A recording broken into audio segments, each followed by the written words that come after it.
Welcome to the Mojo for Musicians podcast from Manny Cabo Media, where we dig deep into today's top strategies to help you take your music career to the next level. With real, raw, and uplifting conversations with industry professionals that are making moves, making a difference, and making the best versions of themselves to inspire you to do the same. What's going on, everybody? I'm your host, Manny Cabo, and welcome to another episode of Mojo for Musicians.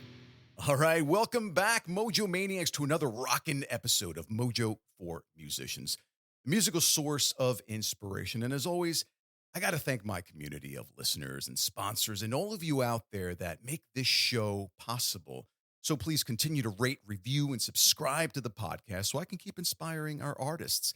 And now I've got another incredible artist, composer, producer, and you guys might remember that one song, Crazy Frog, by Axel F., which actually got all the way up to number one in the charts. I think it was back in 2005. And it's got over 350 million views, so it definitely got some serious love. It actually looks, right? I'm talking to my guys here. It looks like a modern Pixar animation, and it takes place underwater. So just go check it out, and trust me, it's really entertaining. And this particular comment, when I read it, I was laughing hysterically because it says, and I quote, "Jim often jokes that he is now making reparations for crimes against music." And even though that is pretty funny, Jim is no hack by any stretch of the imagination, and a serious hustler who now runs Larp Music. And believe me, it's a no joke company because they create music compositions for some of my favorite companies. We're talking like BBC, Universal, Apple. So yeah, those are some pretty heavy hitters, but I think one of the biggest reasons why I have Jim on the show today is because many of you know out there that I've been a professional editorial music photographer close to 20 years. Damn, that hurts every time I say that. And visual branding is my jam. For me anyway, it's certainly at the apex of importance for any artist, but music branding is also just as important in selecting, that crucial piece of underscoring music to best represent your campaign or story, as I've alluded to in several episodes in the past, where we highlight the soundtrack of a movie, right? Or that perfect sync for a commercial, if you will. So let's bring on to the show the incredible talents of Jim Hustwit to elaborate further on all this stuff. What's up, Jim? And welcome to Mojo for Musicians, man. Hey, Manny, thanks very much. Thanks for having me. Of course, my pleasure, brother. And it's funny. I feel like I should have some specific Hustwit intro music to underscore your entrance, man. Oh, man, yeah, it's like in WWF where I come running into the arena with some big Let's track. get it, Jim! Right? Yeah. Oh, you know, real exactly. See, man, guys, he follows me like popcorn and butter, man. So listen, thanks for being on the show. And I'm really excited to jump into this particular interview because evidently, man, you have cracked the code and have become a powerhouse in the areas that I truly revere and believe are the most intricate parts to the artist's growth, which is great music and a strong visual campaign. And I completely agree with the fact that music does transcend language and culture. And for me, it's always been a universal language, of unity and engagement, if anything. So yeah, respecting your time, let's dive right in, man, if that's cool with you. Yeah, let's do it. So as a singer and songwriter myself, over the years, I've learned, especially living in Music City, Nashville, the song is always going to be about the story. And the music, of course, showcases the story. So from your perspective, how can we creators stand out with our personal brands through our, that power of storytelling? Well, it's funny, isn't it? Because I think part of our personal story comes through in our creativity.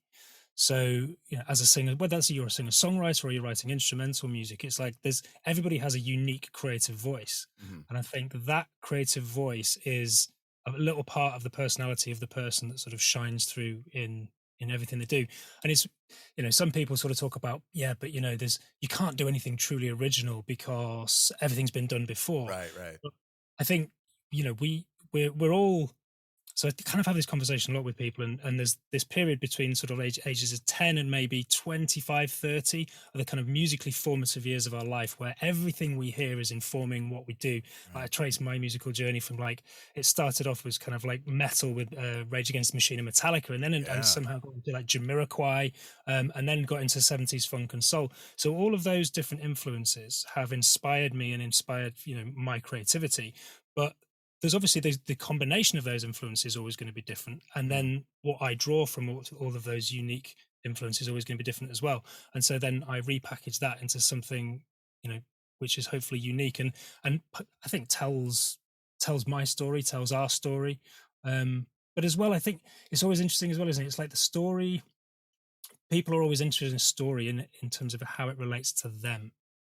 Right. I think they make the best stories. The more transparent I think you are personally. Now, this isn't a blanket statement by any stretch, but I feel that my best songs come from my own direct experiences of things that I've endured.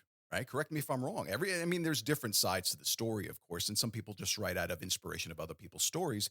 But I think the most profound, the ones that really hit home, are the really personal ones. Big time. And I think you, our ability to tap into that story, and it's funny, this interesting distinction which I learned fairly recently, which is the idea of creating from the head Yeah. versus creating from the heart. Right. And you can create intellectually, but actually the real power is when you create emotionally and you create from the heart. Because if you 100%. if 100%. you think about all the great songs that you've ever heard, those songs that move you to tears, there's a level of emotion in that which is, you can't sort of rationalize or just think about it. It's just, I always quote Adele, because Adele is just, she not only writes from the heart, but she performs from the heart as well. And Yeah. that's why every album she ever does goes straight to kind of number one, is because she's just amazing at taking that emotion, packaging it, and putting it out there. So if you can create from the heart, but then use, intellectual side of things, which is, mixing, the mastering, the production, all that sort of Mm. stuff, then I think that's where maybe something magical happens. Well, I think you hit a nail on the head there, because not only did you say, I think it's honest, but I think you have to have the power and the knowledge of how to deliver that honesty. And I think that's the delineation between what separates the men and the boys and the women from the girls. And Adele, like, you're right, she's a great example, because she does. When you listen to her, you just lay into every word that she says, because she's believable. Yeah. And I've always said, and I've learned from some of the best producers, and I've been privy to work with some of the best Grammy award winning producers in the market, who told me, listen, Manny, the one thing you want to master this, you want to always deliver a good song, then you sing the song.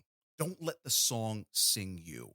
Yeah. And that always hit home for me. But, I just wrote a song about my dad, who I just lost to COVID. And I tell you what, I know most people who unfortunately lost someone during these trying times will certainly feel it. And Jim, I can't tell you how many times I had to stop singing in the booth. I couldn't, man. I was breaking down in tears. And I know, as painful as that sounds as I tell it, because it's still emotional and it will always be emotional, but Yeah. people will be able to relate to that pain. And that in Yeah. itself is the element. That's the secret sauce of a song. It's the chords that are being struck, full pun intended, of course, that people can actually feel. And sure, it's sad, but hey, sadness makes for a great song. Hey, well, I mean, look, what 80% of songs written are about love. Why is that? Because love has the ability to grab us by the engages Yeah. our heart in a way that a lot of other things Right. don't do. Right. So it's anything that speaks to you and engages you emotionally. And I always think about this with music, is that's the business we're in. Mm, When you write a song, when you record a piece of music, it's all about engaging the listener emotionally. sure. And that's, you mentioned earlier about picking the right piece of music for a brand, for Mm, for to support a TV ad, or whatever it is. It's like, that's what the music is there for. It's to engage the audience emotionally, because if you can engage your audience emotionally, you have their attention, and you've got them. yeah. That's the key. So the more emotion you can put into that music, surely the more emotion the listener is going to feel. I love it.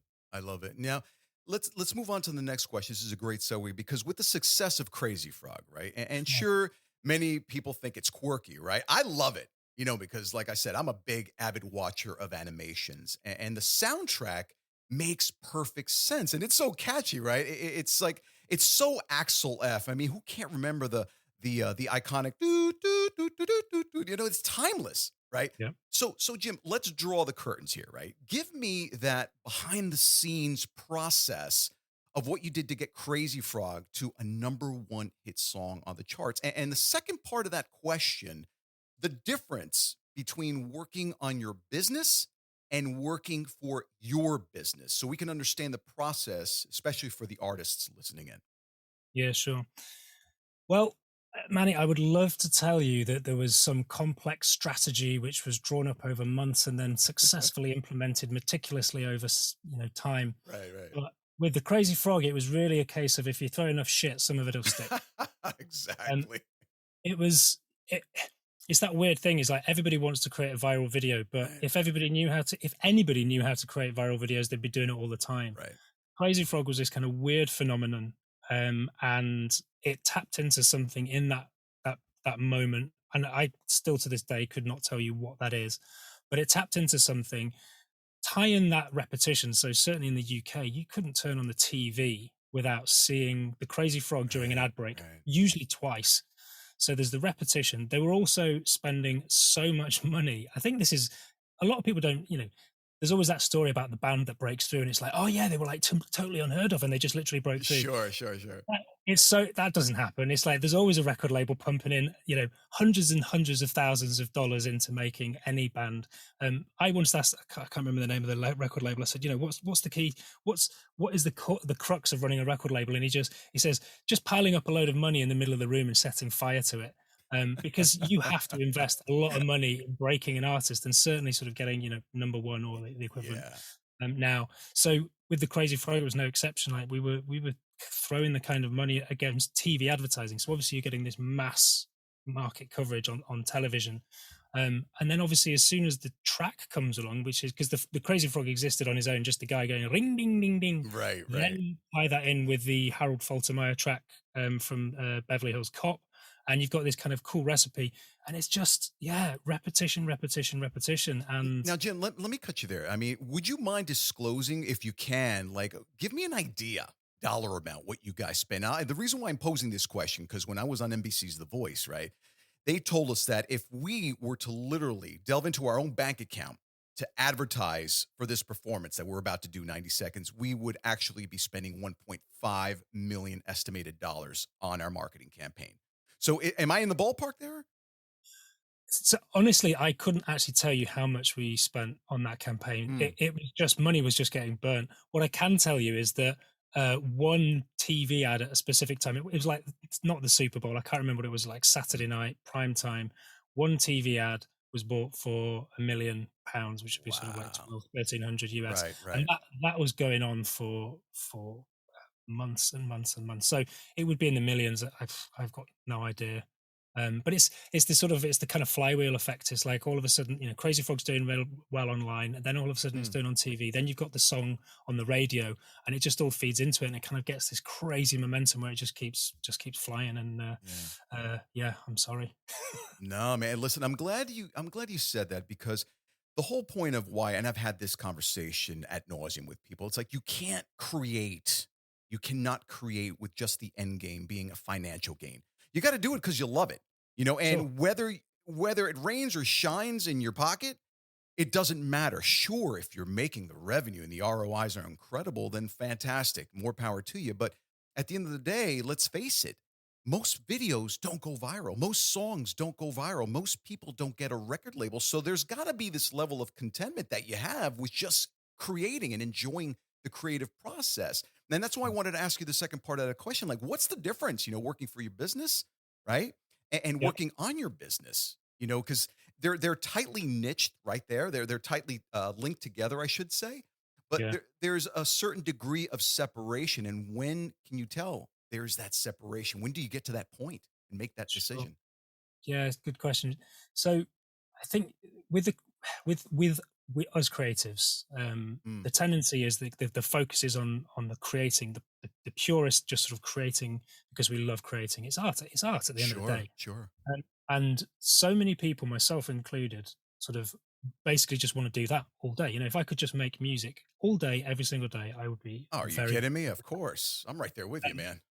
and so many like certainly the young composers and producers that I kind of see come out of college or university, they have this they have this creative desire, but there's the thing that's lacking is the sort of like the business acumen, the sort of knowledge. Because ultimately, as an artist, you know, you're essentially running a business. Right. The fans are your customers. The fans are your clients, and it's the same as a producer or a mix engineer. You're usually going to be freelance, so you've got to be able to run a business. You've got to be able to reach out and network and sort of build communities with people. You've got to be able to obviously be good at what you do.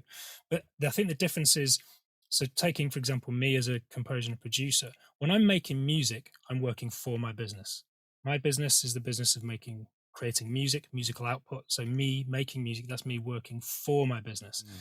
But I have days where I'm working on my website. I'm working on my blog. I'm working on the podcast. I'm working on marketing. I'm doing some outreach. I'm going networking, whatever it might be. Mm. That's working on your business. And I think for a lot of creatives, it's the bit that they don't like. Certainly for me, it's the bit that I like the least Sure, sure. of everything. But without that, you know, you can make the best music in the world, but if nobody hears it, it is just a hobby. And I think, you know, most people would love to be able to kind of make some kind of money. And as you say, rightly say, Manny, it's not about the money. If you don't enjoy the process, then it doesn't matter how much money you're going to earn. It's like you're not going to enjoy it. So it's like, Yeah. what's the point? You So know, if you enjoy it, but and as much as I dislike that side of the sort of, you know, a business, it's the least favorite part, is really, really important. And it's the difference between doing it as a sort of hobby yeah. and doing it professionally. So allocating time for I mean, if you can outsource it, great. I mean, I outsource quite a lot of that now, and I imagine you probably outsource a lot of that stuff on your When I business as well. can, sure. If it's financially within my budget, absolutely. Yeah. But obviously when you're starting out, that's not always going to be feasible. Oh So, yeah. but just sort of saying like, okay, every Monday is my day for sort of doing out, and you know, I can't underestimate the power of having a list and having a plan of like setting goals and like, okay, what do I need to achieve with my day to day? Because otherwise you just sort of like shooting blankly into the air. Yeah, yeah, yeah. So yeah, just bearing that in mind is like when you're making music, when you're writing songs, when you know, that's working for your business, but make sure there's time allocated for working on it, because that's what enables you to transition from hobby to professional to, You you know know, what? money. And I appreciate you saying that because I've had this conversation again with multiple artists. And so one of the things that I teach is, listen, I don't care how talented you are. There's a million talented musicians, more than millions out there that you'll never hear because they're under the impression that, oh, dude, I got the next hit song, right, Jim? I got the next hit song. Okay, then you got the next hit song. So you think you have the next hit song. Let's say you do. Yeah. How are you going to market it? Who are you going to take it to? Who's going to produce it? Who's going to mix it for you? Where are you going to advertise? You know, what are the sources? Say, for example, social media. Do you have a budget allocated for that? If you do start to generate money, let's say your song does go well, you know how to file your own taxes. You know, these are the things that they really need to start taking into account. And unfortunately, they're under this spell, right? That, no, I don't need to do that. I'll just get somebody else to do that. Well, the point is, you have to get to that level of stability, which I've been doing this for a long time. I'm not even comfortable with the level of stability that you need to outsource this stuff, right? And I'm not the only one out there. So I'm glad it's very refreshing to actually hear you say that because, you know, it's funny. The revolving narrative is the people that are in it, right? The people that are successful. I like to think I'm successful. I know you're successful. They're the ones that that advocate that. You just need to understand the business side of it. You have to develop a business acumen side, or else you're not going to go anywhere. Yeah, it's funny because a question I get asked quite a lot is, when did you know that you'd made it? I'm like, I haven't made it. I'll never make it. I don't know where the next project's coming from. It's not like there's a queue outside my door of people. You've got to be out Oh, there doing it. man. And I think the thing is as well is when you're ambitious and driven, it's like every time you reach a milestone or reach a goal, you kind of move on to the next one. I'm Yeah. really bad at it. I need to sort of check myself all the time and go, okay, cool. This was a big win. Take a minute to appreciate it. How does it feel? Right. And rather than just moving on, because I just sort of like, right, yeah, next, out the way, on to the next one. So yeah, that idea, the notion of making it doesn't really exist because you're constantly be good at pushing forward and yeah, constantly, you know, it's just, you know, Well, you're only as big as your last hit. You know, you're only as great as your last performance. So I completely agree. Hey, so this is a really interesting one as well. So I think I was reframed that the other day. You're only as good as your next track. Touche. It's I like it. I like it. because that by that definition, it's like, okay, because this is me through and through, and this is, I think, something that shaped a lot of the decisions that I've made, is that I want every piece of music that I write, the next piece of music has to be an improvement or development or growth on what's come before. Sure, sure. If not, I'm sitting still and I'm stagnating. So yeah, so you are only as good as the last piece, but I'm Yeah. looking to the next one, which I think you probably are as well. It's kind No, of listen, we're cut from the same cloth on there. I mean, I want every song to sound better than the last. And sometimes it's hard to do. Let's be realistic here. But you know yeah, what? It's fun trying, though, isn't it? yeah, absolutely. And being prolific as well, I think that's a really key part of it. Is like, Sure. I think sometimes we can get so hung up on creating the perfect song. It's like, I think Beethoven wrote over 800 pieces of music, Mm, and we probably know about 20 of them. yeah, 30, I couldn't name any of them, to be honest, but he has 20 that are well known, but he wrote 800. So you've got to go through the process, because every time you write something, every time you do something, there's a learning curve. There's something to be taken from it, and you just start to build and build and build. absolutely, man. So listen, now I've worked for Apple for close to 10 years, right? Love them. They make robust products, extremely intuitive. I watch BBC programs all the time because I'm a huge fan of English crime dramas, right? And also a lover of classical universal horror pictures. And we're talking dating back to like the early days of Lon Chaney. And not to mention, my first record deal was with Universal. So my obvious question to you is, how did you land the work with these world class brands? And of course, by no stretch am I taking away your talent. You certainly have it and certainly have displayed it in your accolades. But in my experiences, I know it takes a lot more than just talent, as we just alluded to. So Mm. share that process, man. So I'll talk about the Universal gig, because I think that's a classic example of where my proactivity really paid off. I I'd sort of made this transition from singer-songwriter into production, because ultimately for me it was never about getting on stage and performing. I did it for years, but that was never what I was in it for. I wanted to be Mm, in the engine room behind closed doors, producing, writing, mixing. So I'd sort of got into production music, and I had a relationship with an agent who was sending me briefs for, it was EMI, KPM, which is now Sony. They've changed hands that many times. yeah. And I stopped working with them just because I didn't like the relationship. It wasn't working for me. And in doing that, obviously my briefs, they dried up, music briefs, that is. So it was a question of, okay, well, what do I do? I can either sit here hoping that something magical falls out of the sky, which I think is all too easy to do, Right, right. or I can actually sort of go out there and sort of be really proactive. So I identified Universal as a company that I wanted to work with. I loved their catalog. I'd seen an interview with someone, and I thought, yeah, this person, I'm kind of on the same page as them. They have a real appreciation for music like mine. Mm, So I'd identified Universal. I went in and listened to their catalog. So this is their sort of production music catalog. And I found a gap. I found a gap in sort of in their catalog, something music that they didn't have that I really wanted to do. And it was basically filmic folk. The idea of taking sort of traditional folk instrumentation, like guitars, pianos, etc., right, right. and creating, but then writing sort of big string, sort of panoramic string arrangements for them. So I wrote 7 tracks. I picked the best 3, and then I went out there and funded some musicians, because I kind of wanted to invest in making it the best it could possibly be. And a project that I just worked on for theatre, I'd managed to assemble this super group of musicians in the studio. And man, when you get in a studio with amazing musicians, there's a magic. Yeah, There right. is there's a magic that you cannot recreate on your own, programming shit on a piano, Sure. on a MIDI keyboard. And so I was like, I have to get real instruments in this, because it's the difference. That's the difference between I call it broadcast versus release quality. Right.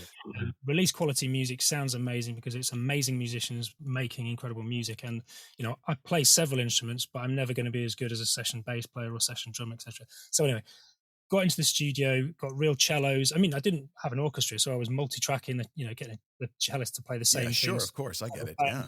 Playing that, same with the strings, real drums, and I sort of produced up these 3 tracks to the best they could possibly be. But I wanted them to sound like commercial releases. I didn't want it to sound like production music in inverted commas, as in like, Mm, quickly done on a computer. And I pitched it to Universal. Um, luckily, I knew a guy, and I think this speaks to kind of the importance of relationships. Yeah, networking, 100%. Yeah. But I'd met this guy at like a a panel show, and we chatted. I mean, not with a view to sort of working together, I just sort of chatting to him, and then I randomly bumped into him at the bus stop again a few days later. It turns out he lives quite near to my studio, and I sort of said to him, I said, "Hey, look, I've got this album of music which I think would be really good for your catalog. It's not on your catalog. You don't have anything like it. Would you have a listen?" And he said, yeah. So I sent it to him. Next thing I know, they're signing the tracks. They did really well over a couple of months, and then they sort of brought me in to do another album. And then and that was it. That was how I kind of got in with Universal. And I think for me, one of the big things there, and I talk about this all the time, is when you approach someone, go with an offer rather than an ask. So rather Interesting. than me going to him and going, "Oh, can I make some music for you, please?" I went to him and said, "Here's something that I think would be really good for your catalog." Brilliant. So I had an offer rather than an ask, and I think that's all too often I get emails, and I'm sure you do as well, man. It's like, "Hey, man, can you just listen to this and tell me blah blah blah?" And it's like, Sure. if you're asking someone to do something for you, that's not a powerful position to be in. Go to them with and solve a problem for them. Go to them with something that they need or they want, because that's an interesting proposition. Well, no, I have to agree with you because that's how I got you on the show. I'm always looking for intriguing guests, and I had no idea at the time who you were. I was presented with an option to be like, listen, I have two artists. One guy does this, one guy does that. And I read your resume and I'm like, wow, this guy would be perfect for the show. So you have a really cool circle of people that trust in you, that believe in you and what you're doing, which led it to me. And I think I've established myself as a pretty cool podcast that's based on informing and educating my populace of musicians. So it works hand in hand. You have to be good at what you do. You have to be likable. You have to have a robust network of people that you can rely to because when you start plugging away, right? And it's all about doing the reps. We just had a huge conversation the Yeah. other day in this room. It's all about doing the reps. Just like you said, you throw enough shit on the wall, something's going to stick, but you have to have some good stuff, right? Yeah. In order And you got to fail. You've got to fail you over and have over to. again. Yes, yes, absolutely. That's definitely the missing ingredient there. And so many Yeah. people like to tread lightly around that. I'm like, no. The more you No. fail, the more success is going to come your way because at least now you know how not to do something, right? Yeah. So yeah, I couldn't agree with you more, man. Some great points. And unless you want to add something else, I'll get to my final question. Oh, this where to begin? I don't think anything. I'm No, you did, man. You added so much value, and I think the moral of that story and the thing that I took away, most of it is you filled a void. You filled a gap that they did not have. And that's just business 101. In order for you to have a successful business, you have to have something that people want that they do not have that can be life changing. And you did that. You provided a piece of music that they're like, oh my God, we have nothing like this in our catalog. And coming from a company that has a slew, an array, a myriad, pick an adjective of music at their disposal, for them to say that, you touched a nerve.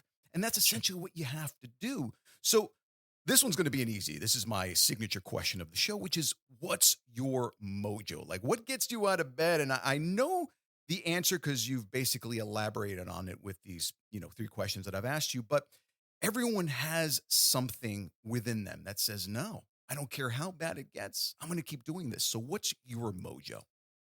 so I think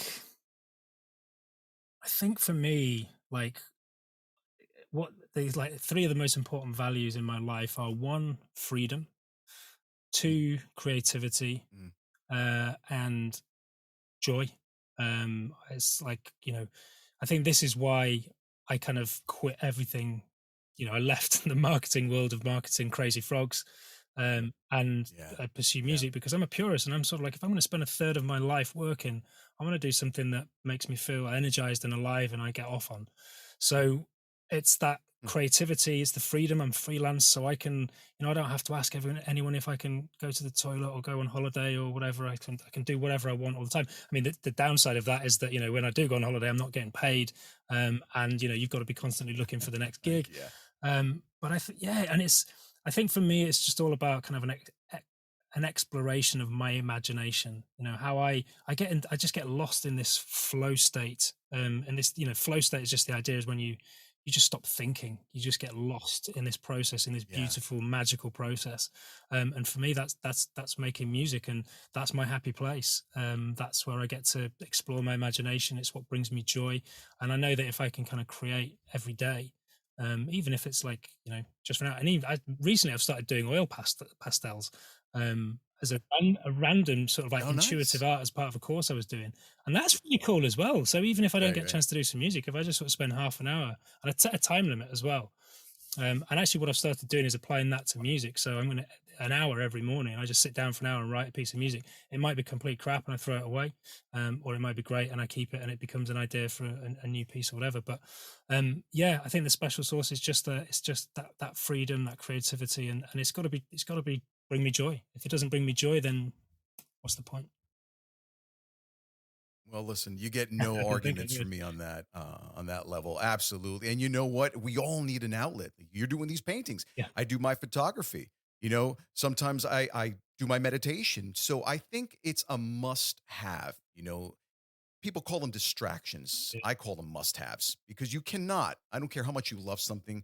If you're fully immersed 24 hours a day, you're going to burn yourself out. You need your brain needs time to replenish itself. And I think you're doing it right, my man. And listen, anything else you'd like to plug? Some new music, some new productions, anything else that you're working on Well, right now that you'd like us to know? yeah, I mean, I've got a load of music coming out with. I do a lot of work with Audio Socket ASX, which are stateside. They're based, well, actually, kind of technically Seattle, but they're big in. They sort of work in LA. So a lot of stuff that I'm doing at the moment is Yeah, trailer yeah. music for trailers. I'm just waiting to hear on a trailer for Disney. Fingers crossed that that's going to come off. But I can't say anything just yet because it might not. You never know. It's like literally one of those things. Sure. Um, Well, I'm going to stop you right there. yeah, Let's put out some good energy that you get it. it's Let's there. leave it at that. It's How in about the that? ether, and hopefully it'll come. Um, There you But go. You're the putting other it thing out is there. just like is my podcast Sync Music Matters. So like for anybody who's interested in basically the idea of the show of Sync Music Matters is to understand the people and the process behind the most incredible music in TV, film, and games. So I'm chatting to composers and producers, but I'm also talking to editors, music supervisors, the people that are responsible for getting that killer music on TV, because I'm always fascinated by their process and what makes them great at what they do. So if that sounds like something interesting, then check that out. I love it. There you go, people. Hey, if Jim sounds like somebody you want to work with or collaborate, reach out to him. The key is, They where can do they find find me you, Jim? at larpmusic.com. So that's larpmusic.com. I am kind of on social, but I'm not. I exist on social media, but I find it very difficult. Now, wait a second. Now, you know I how vital know, I marketing know, but is. it's So just it's one of those things. It takes so much time. So I do it reluctantly. I But I'm know, at I Jim know. Hustwit on Instagram. I'm at Larp Music on Facebook and LinkedIn, Jim Hustwit. But larpmusic.com, that's where everything's centralized. So head over there and check that out. I love it, man. Well, anyone who wants to come up with the next number one hit song and work with Jim, please feel free to reach out. Jim, thank you so much for your time, brother. It was an honor having you. Thank you for sharing your knowledge, your wisdom, your journeys with Mojo for musicians, my man. I wish you the best, much abundance, and much good fortune. Hopefully, Yeah, you cheers, get man. that Awesome, Disney man. And gig, thank man. you so much. And props to you for everything you're doing and the inspiration that you're bringing to the world of creativity. Well, thank you, my man. Hey, we go hand in hand. I'll talk to you real soon. We got to do it again. Take care, man. Bye.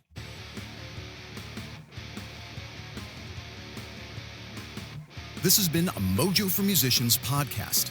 If you're a musician, producer, engineer, or any other industry professional wanting to share your mojo and stories of success with our listeners, or just want to share some feedback on today's episode, we'd love to hear from you. So just send us an email at info@mannycabo.com. Thanks for listening.